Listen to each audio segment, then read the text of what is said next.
Maghapon siyang nakaupo sa harap ng isang simbahan, tahimik na nagmamasid sa mga taong dumadaan. Suot niya ang kanyang simpleng kasuotan, isang manipis at kupas na t-shirt, at pantalon na tila napunit sa paglipas ng panahon. Ang kanyang katawan ay balot ng itim na body paint, na sinadyang pairan upang magmukhang marumi at aba. Siya si Ethan Carter, apo ng kilalang negosyanteng si William Carter, at panganay na anak ng tagapagmana ng pamilya, si Matthew Carter. Sa kabila ng kanyang posisyon bilang susunod na chairman ng kanilang kumpanya, pinili niyang ipagpaliban ang tungkulin upang maghanap ng isang babaeng tunay na magmamahal sa kanya, hindi dahil sa kanyang kayamanan o impluwensya. Sa kanyang pribadong silid, isa-isa niyang tinanggal ang mga prosthetics, mascara, at kasuotan na ginamit upang magpanggap bilang isang pulubi. Tahimik siyang pinagmamasdan ng kanyang tapat na kanang kamay na si Ben, na tila hindi mapigilan ang pagngiti habang nakatingin sa kanya. Boss, bakit mo pa kailangang gawin ang ganito? Hindi ba't mas madali kung sundin mo na lang ang mga plano ng iyong lola para sa mga blind date? Tanong ni Ben na puno ng pagtataka. Ngunit ngumiti lamang si Ethan at mahinahong sumagot, gusto kong makilala ang isang babaeng magmamahal sa akin, hindi sa aking pangalan o kayamanan. Gusto kong makita kung sino ang makakakita ng halaga ko kahit sa ganitong anyo. Pero, boss, sagot ni Ben, ang mga babaeng pinipili ng iyong lola ay mula sa mga kilalang pamilya. Siguradong karapat-dapat sila sa'yo. Umiling si Ethan at tumugon, hindi lahat ng may pangalan ay may purong intensyon. Ayoko nang makatagpo ng mga babaeng gagamitin lang ako para sa kanilang pansariling interes. Gusto ko ng tunay na pagmamahal, Ben. Matapos linisin ang sarili, tumungo si Ethan sa banyo upang maghanda para sa isang engranding party sa isang 5-star hotel. Habang naglalakad siya sa lobby, agad niyang napansin ng isang babaeng elegante ang kasuotan ngunit tila may masamang ugali. Pinapagalitan nito ang isa sa mga staff ng hotel, na sa kanyang tingin ay walang kasalanan. Sa pagnanais na mas makilala ang sitwasyon, paimpol siyang lumapit sa receptionist desk at kumuha ng isang pamphlet, kunwari nagbabasa habang pinakikinggan ang pag-uusap. Habang pinagmamasdan niya ang tagpo, naisip niyang tunay ngang hindi lahat ng maganda sa panlabas ay maganda rin sa loob. Sa kabila ng kanyang posisyon sa lipunan, nanatili siyang mapagpakumbaba, umaasang makakahanap ng isang babaeng may mabuting puso na handang mahalin siya sa kabila ng lahat. Ano ngayon ang gagawin mo? Kaya mo bang bayaran ang gown ko? Mas mahal pa ito sa buhay mo, galit na sigaw ng babae, puno ng pagmamataas. Ngunit laking gulat niya nang biglang sumagot ang babaeng kanina lamang ay nakayuko, walang imik, at hinahayaan siyang murahin. Ngayon, nakataas na ang kilay nito, at may lakas ng loob na tumingin ng diretso sa kanyang mga mata. Anong sinabi mo, madam? Iyang gown mo, mas mahal pa sa buhay ko, matapang na tanong ng babae. Pasensya na, pero hindi na ako papayag. Manager ako ng hotel na ito. Pero kahit ano pa ang posisyon ko rito, wala kang karapatang tumbasan ng materyal na bagay ang buhay ko o ang buhay ng kahit sino.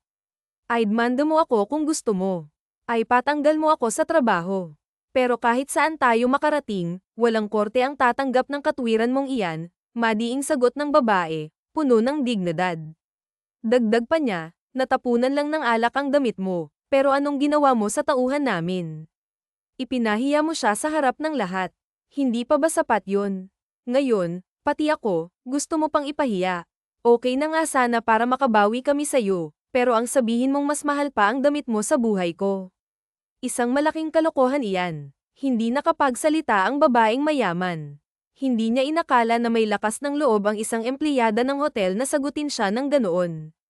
Akala niya, gagawin ng lahat ng staff ang anumang nais niya para lang ma-please siya bilang guest. Kaya nang talikuran siya ng babae, nagtitili ito sa galit. Dumating ang mga kasama nito at hinayla na siya palayo habang patuloy ang kanyang pagwawala. Samantala, ang babae, si Cassandra, ay nanatiling kalmado ngunit matatag. Hindi niya hinayaang maapakan ang kanyang dignidad o ang dignidad ng kanyang mga tauhan. Pagkaraan ng ilang oras, ang babaeng mayaman ay bumalik sa hotel, tila may iniisip. Lumapit siya sa reception desk at nagtanong, Miss, sino ba yung manager na iyon na nakipagsagutan sa akin kanina? Ah, si Ma'am Cassandra po, sagot ng receptionist na may ngiti sa labi. Napakabait po ni Ma'am. Kahit anak mayaman siya, napaka down to earth. Hindi siya nangaapak ng tao, at pantay-pantay ang tingin niya sa lahat, mahirap man o mayaman. Kaya nga po mahal na mahal siya ng mga empleyado rito. Napatango na lamang ang babaeng mayaman. Hindi niya maipaliwanag ang nararamdaman, ngunit tila may kakaibang paghanga siyang nararamdaman para kay Cassandra. Sa kanyang pag-alis, nagbilin siya na huwag ipaalam kay Cassandra na nagtanong siya tungkol dito. Pagkaraan ng ilang araw, isang lalaking nakadamit tulad ng pulubi ang naghintay sa waiting shed malapit sa hotel.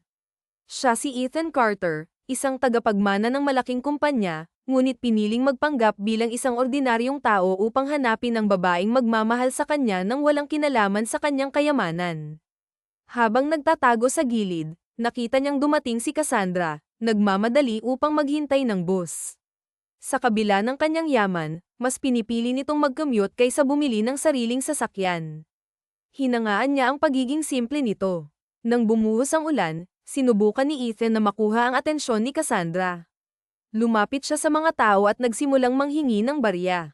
Ngunit sa halip na tulungan siya, isang babae ang sumigaw, "Ano ba? Umalis ka nga rito. Ang dumi-dumi mo, nakakadiri." Hindi sumuko si Ethan. Sa kabila ng lahat, nanatili siyang positibo. Umaasa siyang balang araw, mapapansin siya ni Cassandra, at makikita nito ang tunay niyang pagkatao, hindi bilang isang pulubi, kundi bilang isang lalaking may dalisay na layunin. Habang patuloy na binubugbog si Leon ng mga lasing na lalaki, isang sigaw ang pumukaw sa kanilang atensyon. "Hoy, tama na yan," malakas na boses ni Cassandra, puno ng tapang. Lumapit siya ng walang pag-aalinlangan, kahit na alam niyang maaaring mapahamak siya. "Ano bang ginagawa niyo? Wala kayong karapatang saktan ang taong ito," galit niyang dagdag. Isa sa mga lalaki ang tumawa ng mapanlait. "Bakit? Sino ka ba? Shota mo. Huwag kang makialam kung ayaw mong madamay." Ngunit hindi natinag si Cassandra. Shota o hindi, hindi dahilan ng pagiging pulubi niya para apihin niyo siya. "Kung may problema kayo, ako ang harapin niyo." Itinaas niya ang kanyang kamay, hinanda ang sarili kung sakaling siya naman ang saktan ng mga ito. Napangisi ang isa sa mga lalaki, tila tinatansya ang tapang ng babae. "Ang tapang mo pero tingnan natin kung hanggang saan yan." Bigla niyang hinablat ang braso ni Cassandra, ngunit mabilis itong pumiglas. Sa kabila ng takot, ginamit niya ang kanyang bag upang ipangharang at ipagtanggol ang sarili. "Bitiwan mo ako," sigaw niya. Dahil sa kaguluhan, napansin ni Leon ang nangyayari. Kahit sugatan at nanghihina, pilit siyang tumayo. "Huwag niyo siyang galawin," sigaw niya, puno ng determinasyon. Sa pagkakataong iyon, tila nagkaroon ng bagong lakas si Leon. Tumayo siya at hinawakan ng isa sa mga lalaki, pilit itong inihiwalay kay Cassandra. "Kung ako lang, ayos lang. Pero huwag na huwag mong idadamay ang ibang tao," aniya, kahit nanginginig ang boses. Napansin ng mga lasing na lalaki na unti-unti nang napapansin ng ibang tao ang kanilang ginagawa. "TSK, swerte nyo ngayon," sabi ng isa, sabay tulak kay Leon. Agad silang umalis, nagmamadaling mawala sa lugar. Nang makaalis ang mga lalaki, agad na lumapit si Cassandra kay Leon. "Okay ka lang ba? Dapat hindi mo na sila hinarap. Tingnan mo yang sarili mo, puro kasugat." Ngunit ngumiti lang si Leon. "Salamat. Kung hindi dahil sa'yo, baka mas malala pa ang nangyari." Napabuntong hininga si Cassandra habang inilalabas ang panyo mula sa kanyang bag. "Hay nako, kuya, ang tigas ng ulo mo. Tara, gamutin natin yang sugat mo." Habang pinupunasan ni Cassandra ang sugat ni Leon, hindi niya maiwasang mapansin ang malalim na tingin nito sa kanya. "Bakit ganyan ka makatingin?" tanong niya, bahagyang namumula ang mukha. Umiling si Leon, ngunit may maliit na ngiti sa kanyang labi. "Wala lang. Ngayon ko lang napatunayan na may mga tao pa rin palang tulad mo." Isang taong handang tumulong kahit hindi niya kilala. Bahagyang natawa si Cassandra, pilit na tinatakpan ang kaba sa kanyang dibdib. "Ewan ko sa'yo. Basta, huwag mo nang uulitin to ha. At saka, huwag kang aalis dito. Babalik ako mamaya para tiyaking maayos ka na." Tumango si Leon, ngunit sa loob-loob niya, alam niyang hindi siya basta pulubi. Sa kabila ng lahat, ang araw na iyon ay nagpatibay ng kanyang paniniwala, si Cassandra ang babaeng matagal na niyang hinahanap. Habang nakaupo si Leon sa maliit na sofa ng apartment ni Cassandra, hindi niya maiwasang mapansin ang simpleng kagandahan ng paligid. Walang marangyang kasangkapan, ngunit bawat sulok ng lugar ay maayos at malinis. May mga larawan ng pamilya sa dingding, na tila nagpapakita ng masayang alaala ng dalaga kasama ang kanyang ina. Pasensya ka na talaga, ha? Muling sabi ni Cassandra habang nag-aayos ng ilang gamit sa mesa. Hindi ko talaga akalaing aabot sa ganito ang araw natin. Ngumiti si Leon, pilit na itinatago ang tunay niyang pagkatao. Hindi mo kailangang mag-sorry. Sa totoo lang, ngayon ko lang ulit naranasan ang ganitong kabutihan mula sa ibang tao.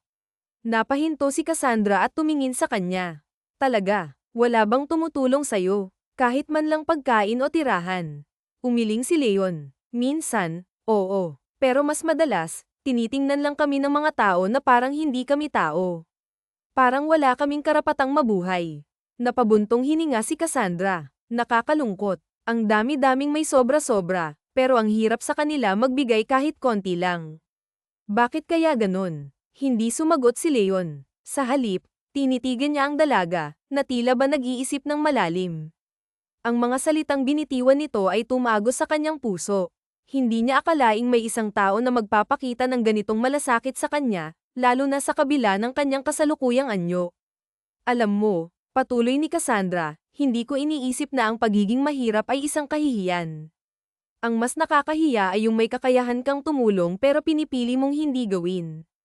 Napatitig si Leon sa dalaga. Sa unang pagkakataon, naramdaman niyang may taong tunay na nakakaintindi sa kanya. Hindi lang siya basta naaawa, nakikita nito ang kanyang pagkatao. Salamat, mahinang sambit ni Leon. Hindi ko alam kung paano ko mababayaran ang kabutihan mo. Ngumiti si Cassandra. Hindi mo kailangang magbayad. Ang mahalaga, safe ka. Pero kung gusto mo talagang suklian to, siguro, maging mabuti ka rin sa iba. Tulungan mo rin ang iba kung kaya mo. Napangiti si Leon sa sinabi ng dalaga. Sa loob-loob niya, nais niyang sabihin ang totoo, na hindi siya isang karaniwang pulubi, na may kakayahan siyang tumulong ng higit pa sa inaakala nito. Ngunit pinigilan niya ang sarili. Hindi pa ito ang tamang panahon. Habang lumalalim ang gabi, nagpaalam si Leon na aalis na. Ngunit bago siya makalabas ng pinto, tinawag siyang muli ni Cassandra. Leon, tawag nito. Kung kailangan mo ng tulong, bumalik ka lang dito, ha? Huwag kang mahihiya. Tumango si Leon, ngunit sa loob-loob niya, alam niyang hindi niya hahayaang maabala pa ang dalaga. Sa halip, nangako siya sa sarili na gagawin ang lahat upang suklian ang kabutihan nito, hindi lamang sa pamamagitan ng mga salita, kundi ng mga gawa. O maligo kahit magbihis, andan ang banyo, itinuro pa nito ang banyo habang inaabot ang tuwalya. Hindi na. Uuwi na ako, baka may makakita sa akin dito, nag-aatubili niyang sagot. Hindi wala namang makakarinig sa atin rito kasi siliado ang mga pader at tingnan mo, lumalakas na ang ulan. Mukhang may bagyo ngayong gabi, dito ka na matulog, okay lang sa akin. Mukhang hindi ka naman gagawa ng masama, salita pa nito na nagpapakita na talaga ng malaking pagtitiwala sa kanya. Halos may isang oras siyang naligo. Sinulit na niya dahil sa totoo lang ay init na siya sa kanyang sitwasyon. Napakahirap pala talagang maging isang pool ube, kinakailangan niyang yakapin ang dumi at literal na marumi.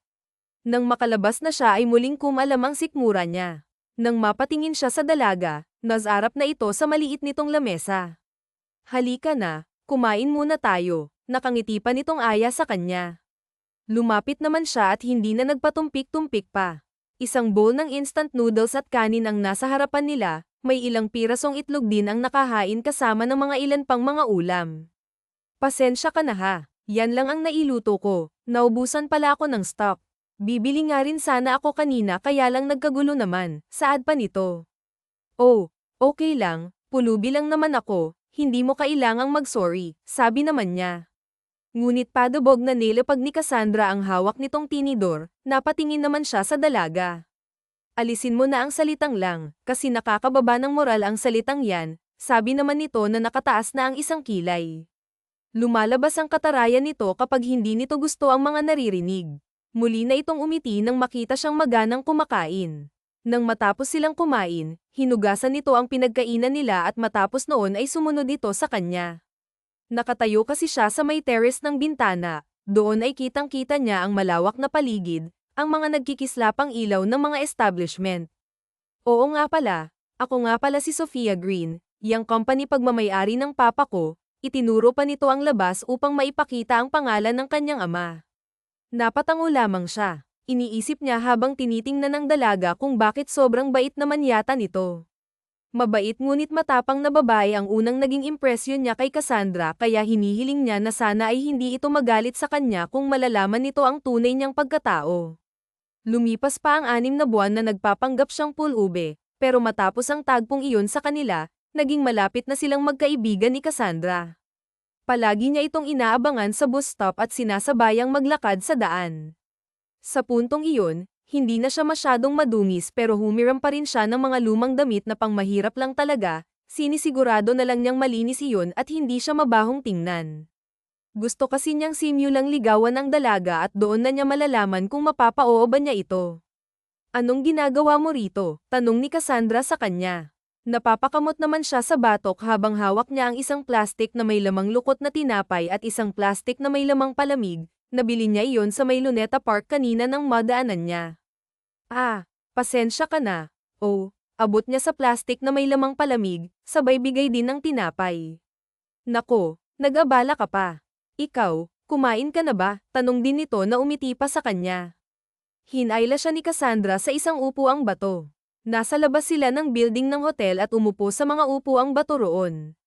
Oh, okay lang ba na umupo ka rito? Tanong niya. Oo naman, hindi naman ako maislan. Ikaw, kumain ka na ba? Tanong nitong muli. Ngumiti lang siya at tiningnan ng dalaga. Ah, oo, kumain na ako, sagot pa niya at naupo rin siya sa dalaga, ngunit lumayo siya ng kaunti.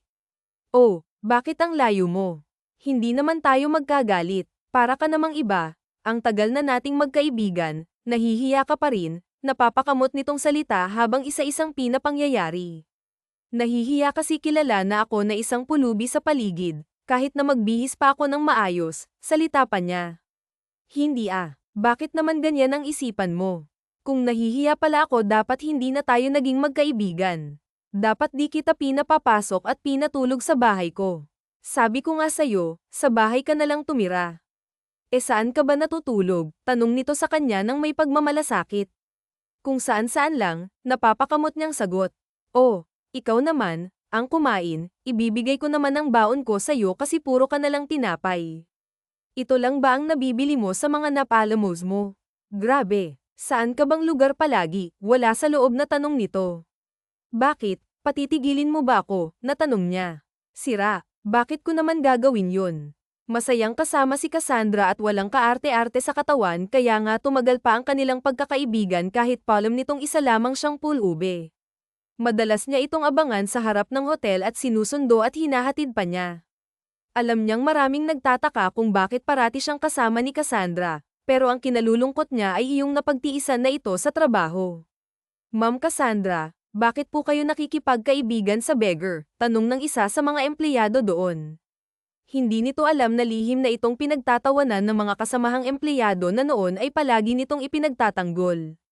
Bakit naman hindi? Mabait naman siya. Ngumiti pa si Cassandra nang lingunin siya nito, ngunit nakita niya ang pagngiwi ng mga kausap nito at nang muli siyang humarap sa mga ito ay dagling nagbalik sa dati ang mga itsura. Muling napatingin naman sa kanya si Cassandra. Maya-maya ay nilapitan siya ng isa sa mga security guard ng hotel na yun at itinaboy siya. Hoy, umalis ka nga rito, hindi pwedeng pumasok ang mga pulube rito, sabi ng gwardiya. May hinihintay lang naman ako, hindi naman ako manggugulo. Simple niyang salita, ngunit itinulak pa rin siya ng lalaki. Hindi na, umalis ka, baka matakot pa sa'yo ang mga guest namin, sabi pa rin ng isa pang gwardiya. Ano ba, may hinihintay nga lang ako, sabi naman niyang muli, ngunit naging marahas ang dalawa, tinulak siya at yung isa ay bumunot pa ng baril. Hoy guard, ano ba kayo? Bakit tinututukan niyo siya ng baril? Patakbong lumapit si Cassandra sa kanila. Ipinababa nito ang nabaril ng isa sa mga gwardiya. Ma'am, ayaw kasing umalis, nanggugulo kasi siya, katuwiran ng isa sa mga ito. Shut up, nakita ko ang pangyayari. Masama bang mag-antay siya sa loob o kahit na dyan lang sa bakana ng pintuhan ng hotel? Hindi ko na kaya ang ganyang klaseng diskriminasyon na ginagawa nyo. May eskwelahan bang nagtuturo ng ganyan? Bakit parang ang dami na yata? Mabilis na lumapit sa kanya si Cassandra at saka siya tinulungang tumayo. Mula ngayon ayoko nang mauulit ang mga ganitong pangyayari. Walang batas ang hotel na ito o kahit saan pang hotel na ipinagbabawal ang mga ganitong tao, okay? Malinaw ba? Giit pang tanong ni Cassandra. Ma'am, paano naman ang mga guest ng hotel natin? Matatakot sila sa mga ganyang klaseng tao at makikita kami ng mga mas mataas ang katungkulan sa inyo na pinapayagan ng pulubing tulad niyan dito, mapapag-alitan kami. Mas mahalaga ba ang pulubing yan kaysa sa trabaho nyo at posisyon? Mas mahalaga sa akin ang isang tao at pagpapakatao kaysa ano pa mang posisyon. Wala namang batas na matatanggal ka kapag nagmalasakit ka sa taong mas mababa ang katayuan sa'yo. Hindi pa man tumataas ang posisyon mo, hindi ka na marunong lumingon sa mas mababa sa'yo, tingin mo may chance ka pang ma-promote.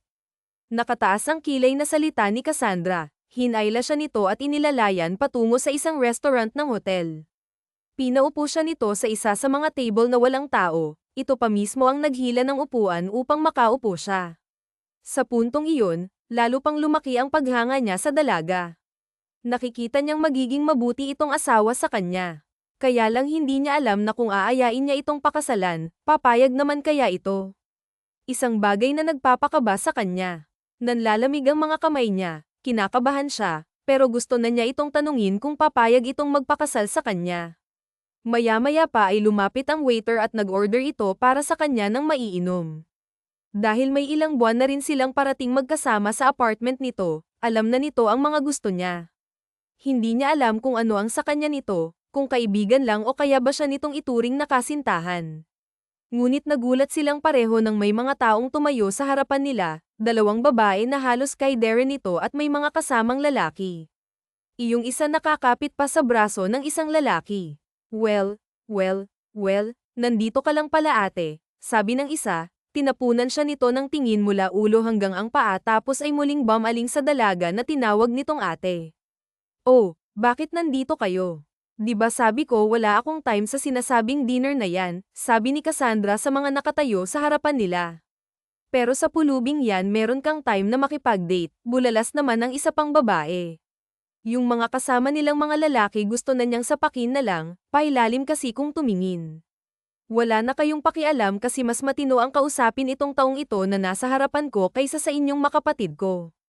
At yang nanay ninyo, pagsabihan nyo na huwag akong ibinebenta sa kung kani-kaninong taong kakilala niya, matapang na salita ni Cassandra. Nainis si Cassandra at tumayo na lang ito bigla. Tara na nga Leon, umalis na tayo, masama ang tanawin sa lugar na ito, sabi pa ni Cassandra. Ate, manager ka sa hotel na ito tapos ang palagi mong kasama ay isang pool ube. Ang dami nang nagsusumbong kay Papa kaya nga't inihahanap ka ng mama namin ng ipapakasal sa'yo nang magkanobyo ka na at hindi nauubos ang oras mo sa isang pool ube. Shut up, wala na ako sa poder ni Papa, matagal na. Nabubuhay ako sa sarili kong pawis at hindi ako umaasa ng kahit na ano sa inyo. Oh, paano na lang kung matanggal ka sa trabaho nang dahil sa pulubing yan? Mabubuhay ka ba ng pakikipagkaibigan mo sa kanya? Tanong ni Anna Parker, panganay ng papa niya sa ikalawang asawa. Oo nga naman ate Cassandra, nag-report na kay daddy ang head ng hotel at pinapawalang hindi nila gusto, nang away ka ng VIP na guest nang dahil sa pagtatanggol sa isang mababang employee. Ngayon naman, guard nang dahil sa isang pool ube, naiiling na sabi pa nito. Pinukol naman siya ng mga ito ng mapanuri at mapanghusgang mga tingin. Umalis na nga kayo, yun na lang ang nasagot ni Cassandra. Ate, are you a beggar's wife? Kasi daig mo pa ang asawa sa pagtatanggol sa kanya. Yes, I'm a beggar wife. Kung yun lang ang paraan para tigilan ninyo ako sa pangretorika man para lang lumaki ang impluensya ninyo sa lipunan, mas gugustuhin ko pang magpakasal sa kanya. Invited kayo ha, sabay talikod nila sa mga ito. Mabilis silang lumakad palayo at tuluyan nang ang nilisan ang hotel. Naglalakad lang sila sa kahabaan ng highway. Hawak nito ang isang kamay niya at hindi binibitawan, napapangiti tuloy siya at pakiramdam niya nanalo siya sa loto. Nasabi naga niya sa kanyang sarili na ito na ang babaeng ihaharap niya sa altar at makakasama niya sa kanyang buhay. Bigla na lang itong napahinto at napabitiw sa kanyang kamay. I'm so sorry. Alam mo, hindi ko naman sinasadyang gawin yun. Sorry talaga, ayoko sanang magalit ka sa mga sinabi ko kanina. Sorry kung ginamit kita. Sorry kung nasaktan kita, naluluhang salita ni Cassandra. Napatingin siya sa ibang direksyon. Gusto na niyang maiyak, sobra naman ng babaeng ito, naisip niya. Hindi niya akalaing manghihingi pa rin ng tawad sa mga nangyari kanina. Ba't ka nagsusorry? Kasi ginamit kita sa isang kasinungalingan. Sorry, alam kong kawalan ng manners yun. Hindi kita dapat dinala sa gulo ng buhay ko. Naiiyak na pinunasan nito ang butil-butil na likido sa gilid ng mga mata. Pero kung ayaw mo akong pakasalan, okay lang naman sa akin. Hindi naman kita pipilitin, biglang nasabi nito, isang bagay naman na lalong nagpatalas puso niya. Napatingala siya sa langit, gusto niyang pasalamatan ng Diyos. Tila yata hindi na siya pinahihirapan pa. Kanina lang ay inisip niyang baka tanggihan siya nito kapag inalok niya ito ng kasal o magtapat siya ng damdamin. Sigurado ka, gusto mong magpakasal sa akin? Tanong niya.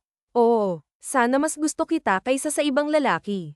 Matagal ka nang nakikitulog sa apartment ko pero hindi mo naman ako sinamantala.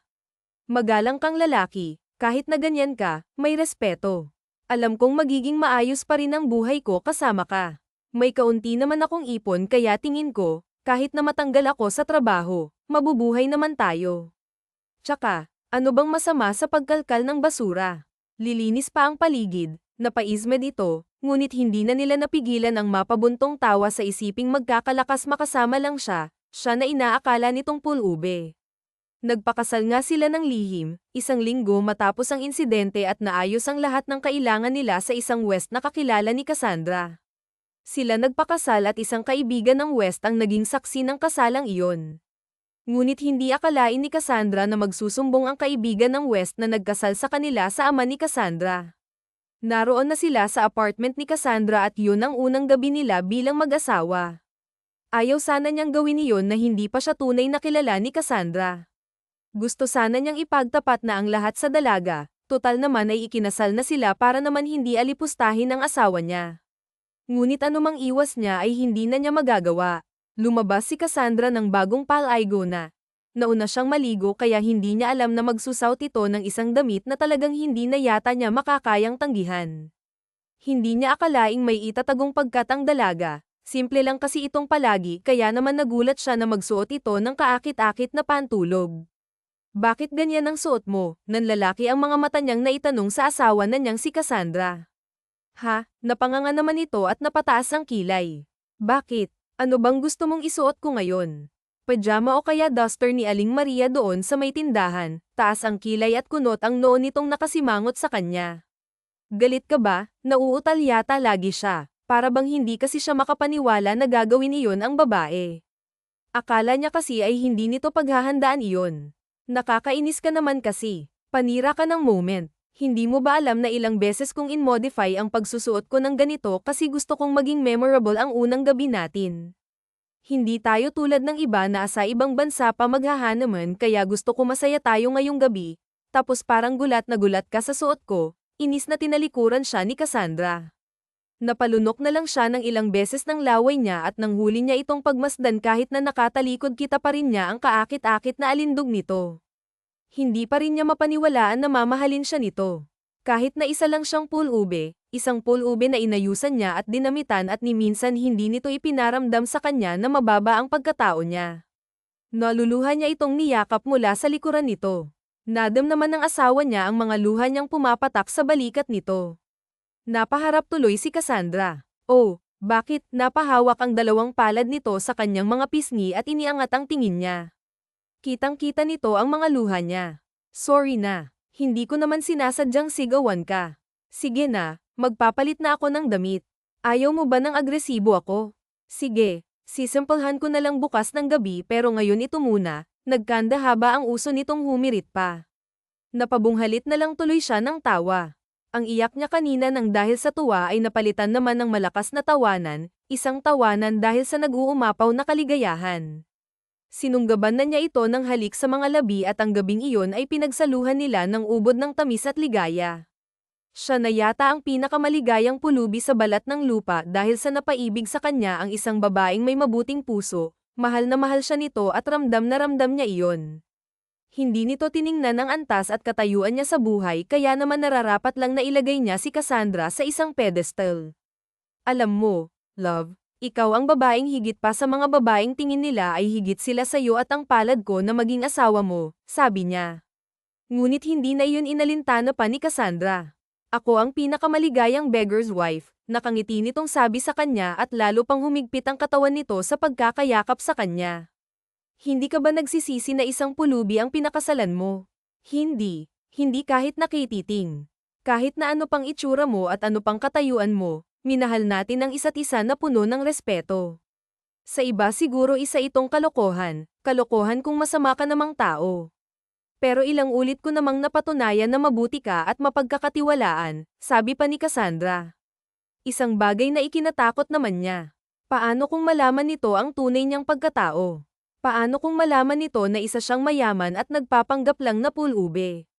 Kinabukasan, bigla na lang bumukas ang pintuan nila sa kanilang apartment.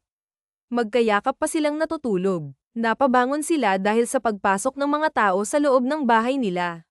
Sino kayo? Tanong ni Cassandra. Sino kayo? Tanong din niya. Napayakap sila sa isa't isa. Ikaw, sino kang pulubi para yakapin ang ganyang ang anak ko? Dumadagundong ang boses ng ama ni Cassandra na si Mr. Lorenzo. Papa, bakit pa kayo naririto? Tanong ni Cassandra. Para kunin ka sa pulubing yan. Ang lakas ng loob mong kunin ang anak ko ng ganon-ganon na lang. Papa, kinasal na kami at may nangyari na rin sa amin, sabi pa ng dalaga. Tumahimik ka, sabay kumpas nito sa mga tauhan.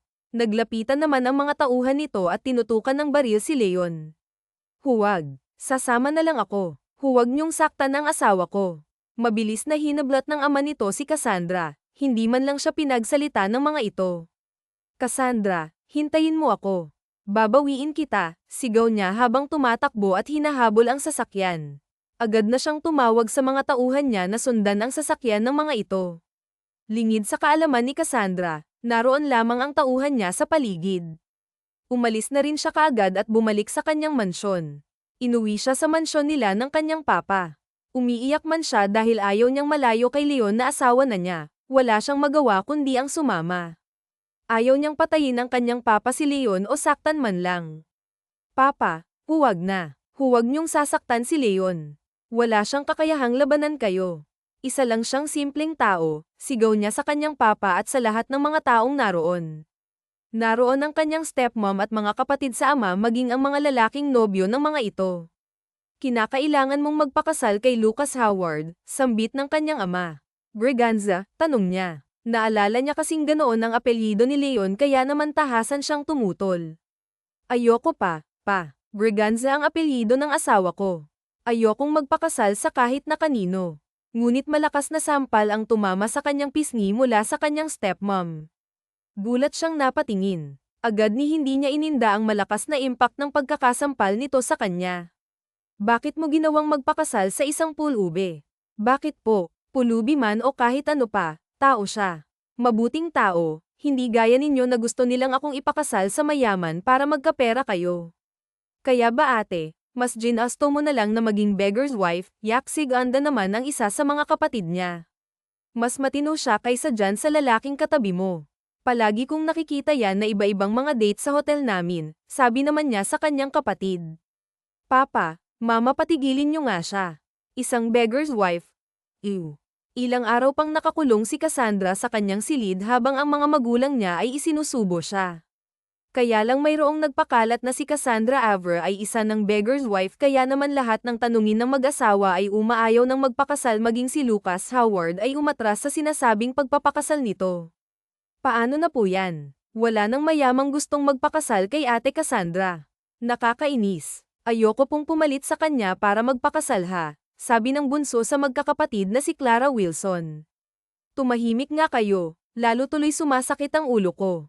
Lalo na kapag nalaman ng papa ninyo ang malaking halaga na nadispalko ko sa kumpanya. Kapag nagkataon, isa sa inyong ibebenta ko, sabi pa ng stepmom ni Cassandra. Bakit wala na bang gustong magpauto sa inyo? Mabuti naman kasi hindi ko na kailangan pang magpakasal sa kahit na sino, marin ngunit paanas lang nasagot niya sa mga ito. Ikaw ba ang nagpakalat na ikinasal ka sa isang pulube? Hindi. Pero salamat sa taong iyon, makakaligtas ako sa impyerno, sabi pa niya sabay talikod.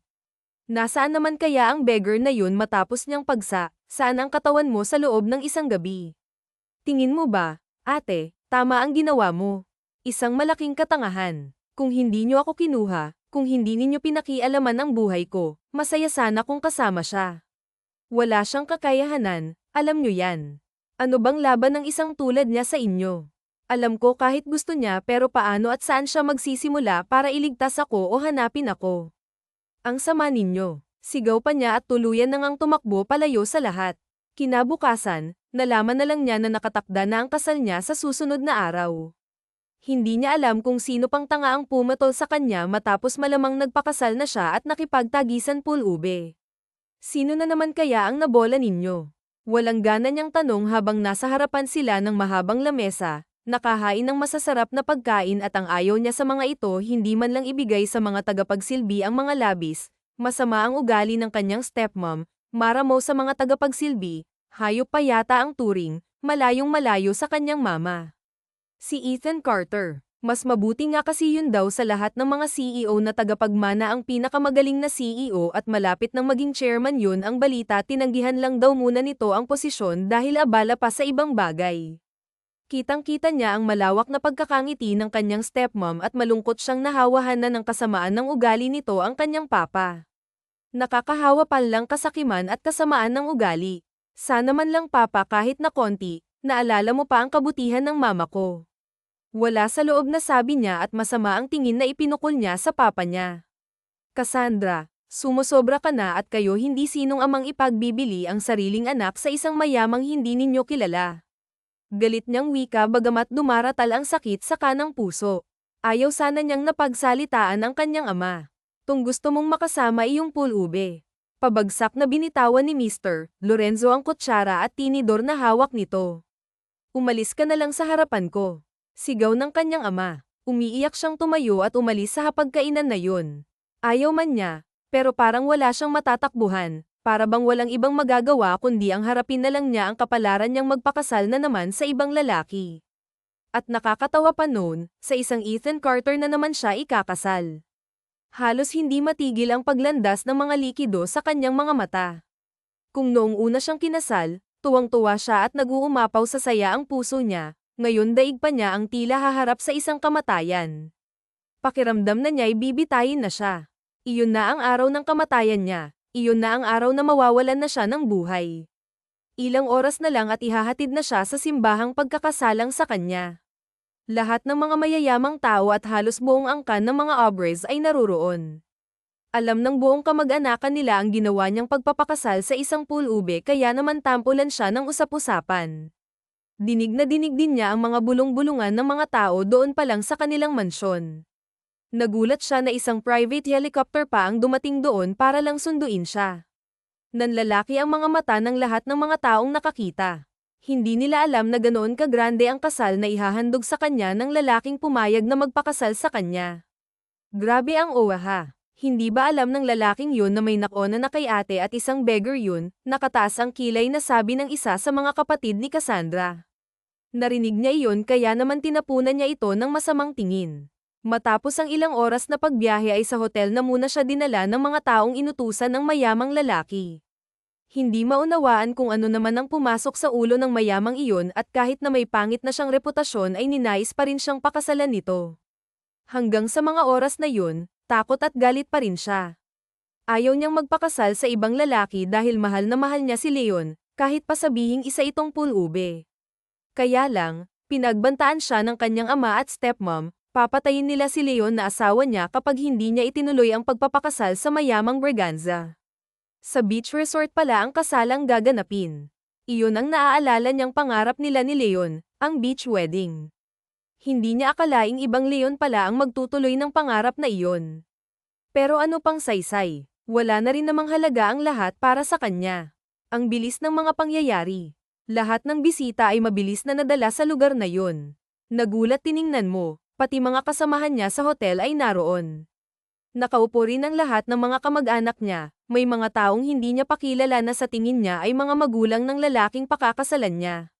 Ngunit napahinto siya sa paglalakad sa pulang carpet nang may makilala siyang grupo ng mga kalalakihang nakaupo rin sa isang row ng mga upuan para sa mga bisita. Nagtataka siya at napakunot ang noo niya, muli niyang nilinggan ang paningin niya sa mga ito. Napahinto siya at binalikan na ang raw na yun. Napatingin tuloy ang lahat kung bakit siya huminto. Kilala ko kayo, hindi ba? Masasamang tao kayo, tanong niya sa 5 lalaking naroon. Po, baka kamukha lang namin, ngayon ka lang namin nakita, sabi ng mga ito at halos hindi makatingin sa kanya. Nagpatuloy na siya sa paglalakad hanggang sa makarating siya sa unahan kung saan naroon ang magkakasal sa kanila. Nanlaki ang mga mata niya nang makilala niya ang magkakasal sa kanila. Kunot ang noon niyang tiningnan ng mabuti ang judge ngunit umiwas ito ng tingin sa kanya. Napapabaling leeg niya at bahagyang iginalaw ang ulo niya. Hindi naman siya asiwa sa gown niya dahil maganda at komportable naman siya sa ipinasuot sa kanya, at ang hawak niyang bouquet ay mga paborito niyang bulaklak tulad ng sunflower at white daisy. Nakahanda na ba ang babaeng pakakasalan ko? Tanong ng isang boses sa likuran. Grand entrance itong dumating doon, kaya lang nakasuot siya ng kasuotan niyang pangpulob. Napalingon ang lahat sa lalaking nagsalita. Nakilala pa siya ng papa ni Cassandra at tinangka nitong tumayo at salubungin si Leon, ngunit maagap ang mga bodyguards ni Leon na napigil ang malapitan ang kanilang amo. Anong ibig sabihin nito? Pool ube, balak mo bang pigilan ang anak ko sa pagpapakasal niya? Papa, huwag po, mahal ko siya, sasama ako sa kanya, sigaw naman bigla ni Cassandra at patakbo siyang yamakap kay Leon. Niyakap din naman siya nito ng mahigpit. Cassandra, my love, sabi rin ni Leon. Lumayas ka rito, sabi naman ng stepmom ni Sandra, ngunit napatayo ang isang mayamang ginang. Iyon pala ang ina ni Leon. Anong karapatan mong palayasin ang groom?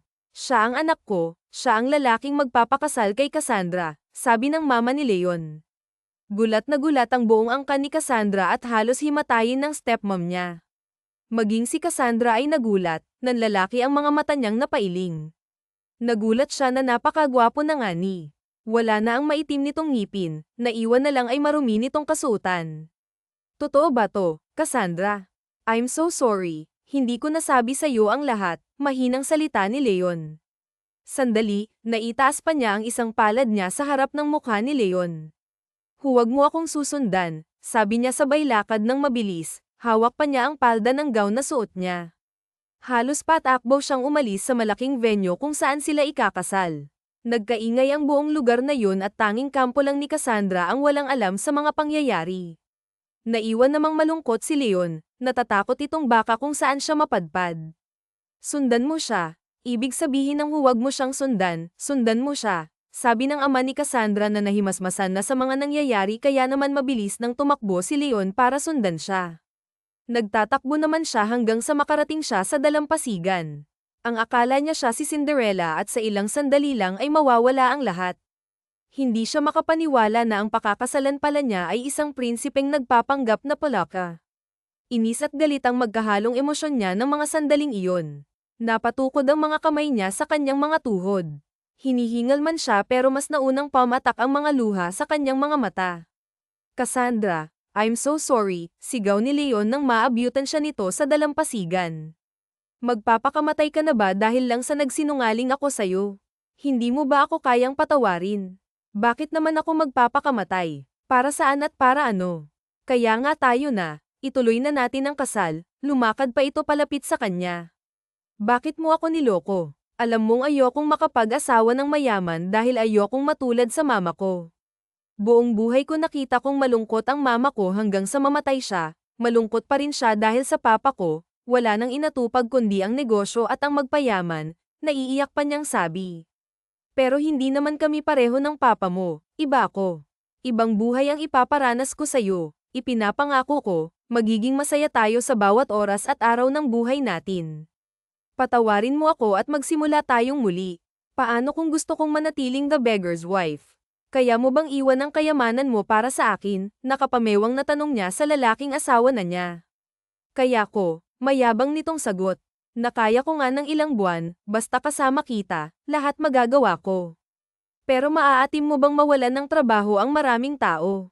Isa akong CEO and soon-to-be chairman ng korporasyon namin, kapag hindi itinuloy iyon, si Lucas Howard ang hahawak ng kumpanya namin, lahat ng mga tauhan kong umaasa sa akin mawawalan ng trabaho. Maaatim mo ba? Kung oo, tara na, Tumakas na tayo at maging beggar habang buhay, sabi ni Leon na determinado sa mga sinasabi nito. Humihingi ka ba talaga ng tawad o namamonsensya? Nakapamewang na tanong naman niya. Natawa naman ng malakas si Leon. Nakita na naman niya ang napakagandang mukha ni Cassandra na alam niyang hindi makakayang gawin ang bagay na yon. Alam niyang hindi nito maaatim na mabuhay sa kagustuhan nito lalo na kung alam nitong may mga tao siyang masasagasaan. Magpapakasal ka nga sa iba para lang hindi ako patayin ng papa mo kaya nga lumantad na ako at ako na ang magpapakasal sa isang beggar's wife ikaw pa ang nagpakalat nun. Oo naman, baka kasi may makaagaw pa sa'yo, sambit ni Leon at niyakap siyang bigla. Hindi na rin ito nakatitiis at hinalikan siya ng buong diin. I miss you so much, my love, sabi pa nito sa kanya. Ikaw kasi ang tagal mo, sabay palo niya sa asawa. Hinihintay kita. Akala ko hindi mo na ako mababawi. Naiyak na siya ng tuluyan. Natakot din kasi siyang makasal siya sa ibang lalaki. Mahigpit na lang siyang niyakap ni Leon para maibsan ang takot na iyon sa puso niya. Nakita na lang nila ang lahat ng mga bisita na nagpapalakpakan dahil natutuwa na nagkaayos na sila. Matapos ang seremonya ng kanilang kasal sa beach resort na yun at naging malinaw na nga ang lahat sa kanila, maging sa ama at mga kapatid ni Cassandra. Hiyang-hiya ang mga ito sa ginawa nilang pagtrato kay Leon. Humingi ng tawad sa kanya ang mga magulang ni Cassandra, maging ang mga kasamahan nito sa hotel. Nakilala naman ni Cassandra ang ilang kalalakihan na naroon na siyang bumugbog kay Leon sa lugar ni nila kaya nalaman ng dalaga na lahat talaga'y plinano niya para lang mapalapit sa kanya dahil hindi kailanman ikinahiya ni Cassandra na nakasal sa isang pulube at tinawag na the beggar's wife kaya naman naantig na rin ang puso ng mga magulang ni Leon. Ipinagtapat niya sa mga magulang ang mga ginawa niyang pagpapanggap bilang isang pulube para mahanap ang kanyang dawan isang babaeng nais niyang makasama na alam niyang siya ang tunay na minamahal at hindi ang pera nila. Napatunayan naman ni Leon ang bagay na iyon nang magawang magpakasal ni Cassandra sa kanya at ibigay ang sarili nito nang walang pag-aalinlangan. Mahal niya si Cassandra at ipinapangako niya sa kanyang sarili na hindi niya ipaparanas ang mga bagay na kinatatakutan nito. Matapos ang kanilang kasal, magkasama muna silang nagtungo sa Palawan. Namasyal sila roon dahil noon ay nabanggit nito sa kanya na nais nitong malaibat ang buong Palawan doon na rin sila muling nag-honeymoon. Nang makabalik na sila sa Maynila at maging normal na ulit ang lahat, 6 na buwan na naman ang lumipas. Simula nga rin ang mag-resign ito sa trabaho dahil nalaman nilang buntis na ito ay palagi siya nitong inaasikaso para itong alalay niya na palaging nakasunod sa kanya. My love, hindi ka ba magpapahinga? Tanong niya sa kanyang asawa. Hindi, bakit naman ako pagod? Okay lang ako rito sa office mo. Tsaka love, gusto kong magpalagay ng extension dito sa office mo yung banda roon tapos ay papalagyan ko ng kusina para makapagluto ako kahit nandito tayo para hindi naman panay pagkain sa labas ang kinakain natin, sabi pa nitong na nagkanda haba pa ang nguso. My love, ano ka ba? Balak mo bang dito sa opisina ko tumira at talagang magpapalagay ka pa ng kusina? Kwarto na matutulugan gusto mo? Napatawang tanong niya sa asawa. Pinaningkitan siya nito ng tingin, umiiral na naman ang katarayan nito sa kanya. Tumayo at marahang lumapit sa table niya kung saan naman siya naroon pabagsak nitong inilapag ang kamay sa ibabaw noon kamantak naman siyang mapamura, nagulat siya sa ginawa nito. Nagtataka niyang tining-ala ang asawa niya, galit ang tingin nito sa kanya. Bakit? Huwag kang pabulol-bulol dyan. Bakit? Naiinip ka na bang kasama ako rito sa opisina mo? Tanong nito sa kanya na tila ba umuusok ang ilong sa pagkainis sa kanya. Ha, napakamot naman siya sa batok. Anong pinagsasasabi mo? My love naman, sabi naman niya na tumayo na at saka inakbayan ang asawa. Sabi mo hindi mo ipaparanas sa akin yung buhay na palaging malungkot at naghihintay lang sa pag-uwi mo sa bahay. Sabi mo bawat oras at araw-araw magkasama tayo. Pabigat na ba ako sa'yo? Nakakagulo na ba ako? Sige, aalis na ako. Inalis nito ang kamay niyang nakaakbay sa mga balikat nito at tumalikod na lumabas ng opisina, ngunit maya-maya ay nagbalik. Huwag mo akong susundan, sanggol pa nito sa kanya. Natatawa naman siyang lumakad patungo sa pinagsasabitan ng jacket niya at kinuha iyon. Kinuha na rin niya ang blazer ni Cassandra nangingiting lumabas upang sundan ang asawa niyang nagmamaktol na naman. Kailan lang nang malaman nilang nagdadalang tao na ito kaya naman parati itong makulit, naisip niya at sabi rin ng ilang kakilala nila na si raw ang napaglilihi nito. My love, nandito ang kotse ko, tawag niya sa asawang mabilis na naglalakad. Sumakay siya sa kotse nang hindi siya pansinin ng asawa. Ewan ko sa'yo, nakangusong tawag nito sa kanya. My love, makakasama sa'yo yan, sigaw pa niya habang marahang pinapaandar ang kotse niya.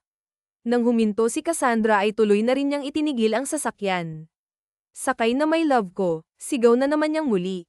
Sumakay naman ito ngunit tahimik pa rin at hindi siya pinapansin. Naisipan niya itong dalhin sa luneta kung saan maraming mga pulubi at mga batang tila wala ng tirahan ng nakatambay doon. Bakit mo ako dinala sa lugar na to? Tanong naman ni Cassandra. Wala lang, naalala ko lang na lagi tayo dito dati. Oo nga, naalala ko rin, binigyan mo pa ako ng palamig at saka tinapay na pipet, sabay pa silang tumawa. Nakita niyang nawala na ang inis nito sa kanya kaya naman kinabig na niya ang kanyang asawa at pinasandal sa balikat niya. My love, I love you, sabi pa niya. My love, I love you too, sagot nito sa kanya tapos tumayo si Cassandra at nagsisigaw. I am a beggar's wife.